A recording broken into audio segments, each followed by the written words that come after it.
নমস্কার, আমি রূপালী অফিসিয়ালে সবাইকে স্বাগতম। তো বন্ধুরা, আজ তোমাদের জন্য নিয়ে এসেছি দারুণ একটি টেস্টি খাবার। অবশ্যই আমার কাছে অনেক প্রিয় খাবার, তোমাদের কাছে হয়তো ভালো লাগবে আমার খাবারটা দেখলে। আমি জানি না তোমরা এভাবে খাও কি না। তো আজ আমি বেগুন পুড়িয়ে একটা রেসিপি বানিয়ে নেব। তো আমার এখানে লাগছে বেগুন, যেহেতু বেগুন পুড়িয়ে একটা রেসিপি হবে, আর লাগছে কাঁচা লঙ্কা, রসুন। দেখো, আমি বেগুনটাকে সুন্দর করে ধুয়ে পরিষ্কার করে নিয়েছি, আর রসুন কাঁচা লঙ্কা ধুয়ে পরিষ্কার করে নিয়েছি। যেহেতু খাবারের জিনিস বলে কথা, সুন্দর পরিষ্কার পরিচ্ছন্ন করেই খেতে হয়, তাই না?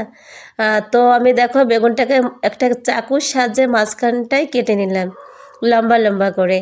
আমি ওইখানে রসুন এবং কাঁচা লঙ্কা দিয়ে দিচ্ছি। দেখো মাঝখানটাই একদম বেরিয়ে আসবে না, সুন্দর একদম বেগুনের সঙ্গে কাঁচা লঙ্কা রসুন দুটোই সিদ্ধ হয়ে যাবে, দারুণ কাঁচা থাকবে না, কিন্তু ভালো লাগবে খেতে এইভাবে।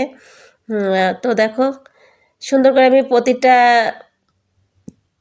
কাটা জায়গায় রসুন আর কাঁচা লঙ্কা দিয়ে দিচ্ছি।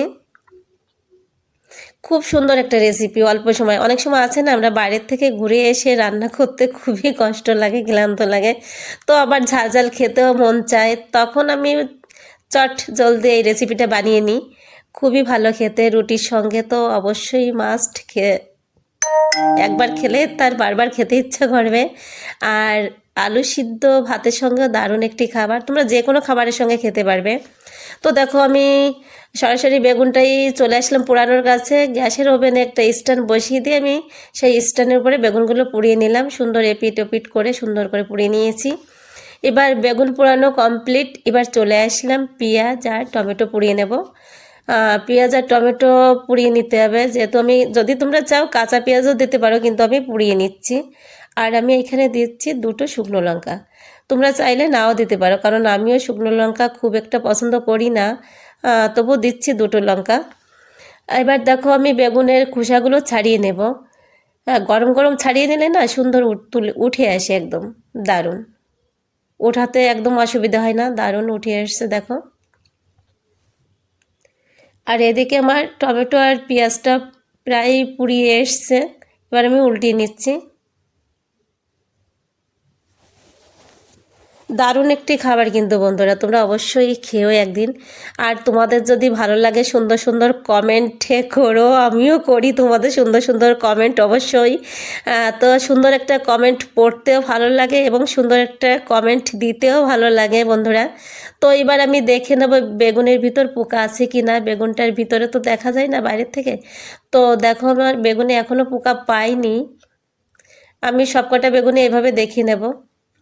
আর দেখো লঙ্কাটাও সুন্দর সিদ্ধ হয়েছে, আর রসুনটাও দারুণ সিদ্ধ হয়েছে, এবং রসুনও অনেক জায়গায় পুড়েছে সুন্দর একদম। দারুণ একটি খাবার বন্ধুরা। এবার আমি বেগুনের বোটাগুলো ছাড়িয়ে নিচ্ছি, আর পেঁয়াজটা খোসাটা ছাড়িয়ে নিচ্ছি। দেখো একদম পেঁয়াজটা সুন্দর সিদ্ধ হয়েছে। এবার টমেটোর খোসাটাও ছাড়িয়ে নেব। গরম গরম ছাড়ালে না সব কিছুর খোসা সুন্দর উঠে আসে একদম। এবার দেখো যেহেতু গরম, আমি একটুখানি হালকা করে ভেঙে নিচ্ছি। এবার আমি হাত দিয়েই মাখিয়ে নেব। প্রথমে আমি দিয়ে দিলাম লবণ, আর এখানে নিয়েছি আমি ধনেপাতা, একদম সুন্দর গ্রেট করে নিয়েছি। আর অল্প পরিমাণে সর্ষের তেল, তোমরা চাইলে একটু বেশিও দিতে পারো, কিন্তু আমি কাঁচা তেল যেহেতু আমার স্বাস্থ্যের দিকে খেয়াল রেখে আমি অল্প পরিমাণে দিচ্ছি। তো খাবারের টেস্ট বাড়ানোর জন্য আরেকটু দিতে পারো তোমরা। দেখো আমি হাতের সাহায্যে মেখে নিলাম, আর কোনো মশলা পড়বে না এখানে। সুন্দর একটা খাবার কিন্তু, ঘ্রাণেই অর্ধভোজন বলে না, সেইটাই হয়। এত সুন্দর গন্ধটা বেরিয়েছে, কি বলবো বন্ধুরা, দারুণ খেতে হবে কিন্তু। অবশ্যই তোমরা এভাবে একবারে হলেও খেও। টাটা।